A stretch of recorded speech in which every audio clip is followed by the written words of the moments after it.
Hello and welcome back to Imagination Mansion. In today's video I am going to be talking about influences on my writing, this time from the medium of animation. So for this I'm including animated films, cartoons, and specifically anime.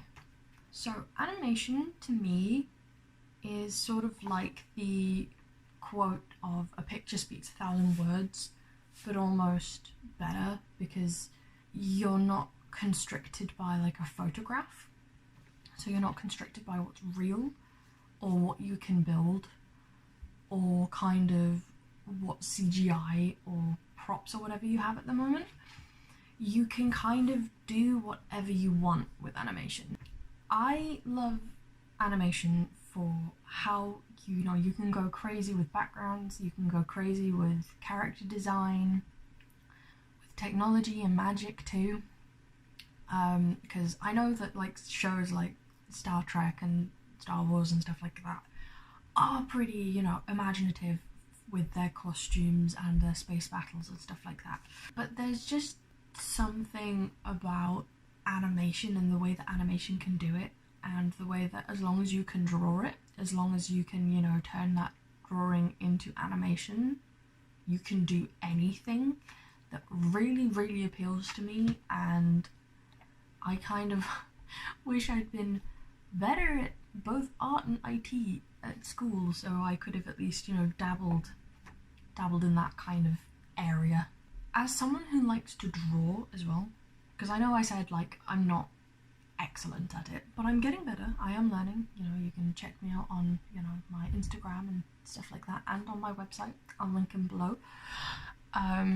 So I like to kind of use these animations and these art styles kind of as an inspiration of how I could imagine my own characters and my own settings, kind of to help me bridge the gap between my imagination and getting it down on page. Translating my imagination or art into the written word is kind of the bit that I find the hardest, and it's also the bit I have a degree in. So I can't be that bad because I did pass. But I'm gonna go through some of my favourite animations.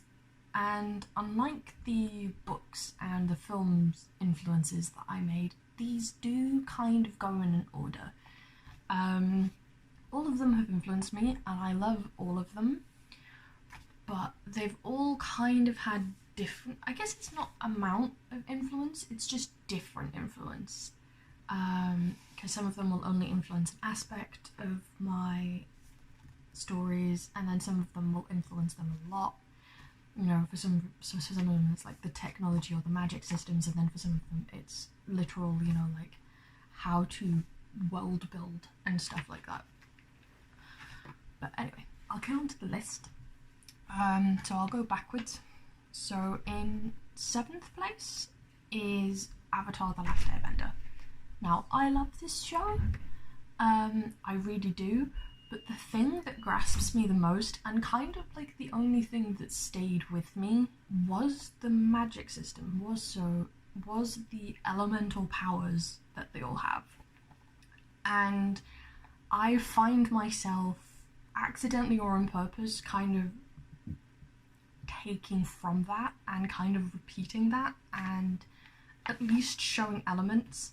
So if the amount of times, and I don't know if anyone else who kind of writes fantasy or magic inspired stuff has this, but I do often find at times that I'm like, I've just given them elemental powers. I'm just making them waterbenders and earthbenders and firebenders. Maybe I should tweak this. And this happens a lot. But it's just the way that they like animate how they use their powers and show how they interact with the powers, how they fight with their powers, and it's all just, it really has worked its way into my own works and my own writings, and kind of just the way that I think about, especially like elemental magic. It definitely shows up a lot, and I love it. In 6th place is Sailor Moon. Now this might sound surprising to anyone who knows me that it's further down in this list, because people will know that I am quite obsessed with Sailor Moon. I say obsessed, it's kind of calmed down as I've gotten older, but magical girls will always hold a special place in my heart.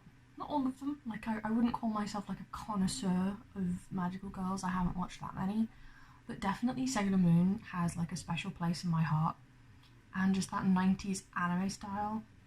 Like, I like Sailor Moon Crystal for the fact that it's keeping a bit more with the manga canon, but the art style in the original will always be my favourite. But yeah, just the magical girl, and the fact it was like magical girl crossed with technology, and like this, like, you know, they've got like moon technology, and they've got reincarnation, and you know, all of this different stuff, and you've got like Crystal Tokyo in the future, and it's just all these different landscapes and all these different powers and all these different villains, and it really, like, little bits like this really like work their way into my own stuff. And I think I even tried to write like a magical girl anime at one point. Not a literal anime, but I've definitely like taken things from the magical girl genre, like, oh yeah, let's transform kind of thing. Next up is Treasure Planet, so the Disney movie, because honestly, steampunk inspired science fiction taken from a novel about pirates. I love it all. And just the way they did it, and like the way they designed it, and you know, like the boats and the ports and the different aliens, and you know, like weapons, and just the way that piracy works as well. It was just all so cool, and it was like, I've definitely used those boats before, and I think I just love the idea of like a sailing boat in the ocean of the sky. It just sounds so cool. And steampunk. Next up in fourth place is The Cartoon Witch. Now, I know there was a comic series or a magazine series or whatever it was. I never had access to that, and so I've never read it. So I can only go off the cartoon canon. So apologies, because I've heard that it misses a ton of stuff out and a lot more happens in the comic, but I've only ever watched the cartoon, but the concept of other worlds that have like different climates, different magical systems, different races, different everything, that are linked with portals, and you know, you have these guardians, and then you have like an island in the sky and all of this kind of stuff, and you have shapeshifters, and you have dark magic, and you have, you know, these, once again, transformations, magical girls, man. You have all that, and I just think it's just so cool, and it's so inspiring, and will have a special place in my heart, because I too have a love for frogs. There's a reason why my nickname on everything is like Baby Frog. In third place is an anime called D-Gray-man. This is another one where people that know me know I am obsessed with this. So D-Gray-man is an anime that is set in like an alternative Victorian world. And the alternative is there's demons and exorcists. But these are all kind of technology based, and it's got a very interesting twist on religion and all that kind of stuff. And it's very dark, so it's very up my alley. And you know, they've all got these weapons that are tuned to them, and they're all kind of like, so it's not like everyone has swords or anything like that. Like, you have something that represents you almost, and I just think that's so cool, and I just love the historical aspect of it. So, you know, it's very, you know, like everyone's in top hats and nice gowns and long coats and all this kind of stuff, which is very up my alley. And then there's hints of fantasy and science fiction in there as well, and it's all warped into this kind of dystopian version, and I just love it. I love it so much.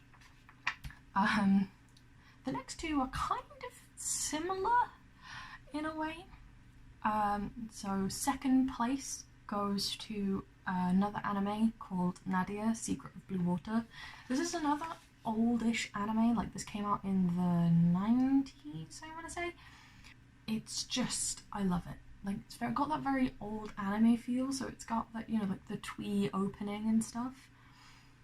But you've literally got, like, an inventor as the main character, which I just think is really cool. Because it's once again set in kind of like an older time period.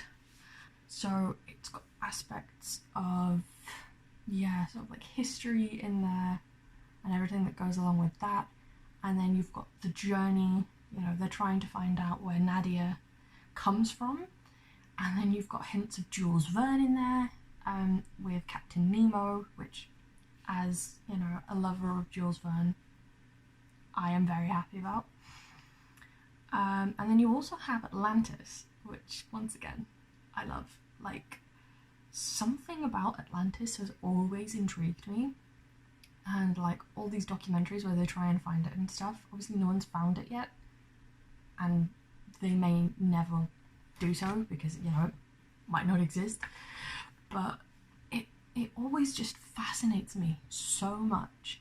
And just the idea, I think I just like the idea of, like, underwater cities and the ancient civilizations and all that kind of stuff. But they do it in such an interesting way, and you've got, like, mentions of cults, and then you've got, you know, sort of like out of time technology, so like science fiction in there as well, because like the villains have got like crazy robots and cars and things, and I just love it so much. And definitely the merge of, I think a theme that's coming up here is very much the merge of fantasy, science fiction and historical elements, and that is just a mix that I just love, and I never quite succeed, but I always want to include in my works. But this leads me on to place number 1, which is Disney's Atlantis: The Lost Empire. I think this is my most watched Disney movie, like next to maybe Robin Hood and Treasure Planet, but it's just like the fact that they've gone all in on the world building, you know, like they've made a language, they've made a history, and they've made what happened. So they've come up with, you know, like how this world, like how Atlantis fell and what caused it, and, you know, what's left and what they were like and how they've survived this long. And it was just, that level of attention to detail in world building is really what got me into the genre, and is really what kind of made me want to create my own worlds myself. Because I think before that I kind of was like, okay, I can have bits of worlds, but I want it to take place in at least somewhere that reflects where I live, just because the idea of world building honestly scared me. Because it's like, yeah, I don't want anything to do with this mundane world, but at the same time, constructing an entire world from scratch, like, that's a big job. And for me, who has kind of problems not getting distracted, basically, like, basically, if something's hard, I find it so difficult to do, and I know most people have that, so I know it's not, you know, like, well, yeah, obviously if you're hard, you're gonna struggle to do it, but anyway, I love Disney's Atlantis, and it will always have a special place in my heart. And the soundtrack, because though it's not a musical, the soundtrack is great, and honestly I can just listen to that if I'm like stressed, or I just want to relax, or I just want to like brainstorm some stuff. Also, Milo Thatch, like, I get you, I relate to him on such a spiritual level. So those were my top 7. Bit of an odd number, but I didn't really feel like I could cut any of them out. So they were my top 7 favourite animations that have inspired me and my writing and my imagination. Let me know what your favourite animations are, whether that be film, cartoon or anime. Did you like any of the ones that I mentioned? Are any of those your favourites? But if you liked this, give it a thumbs up and subscribe, because I do make a video every week, and I will see you next time.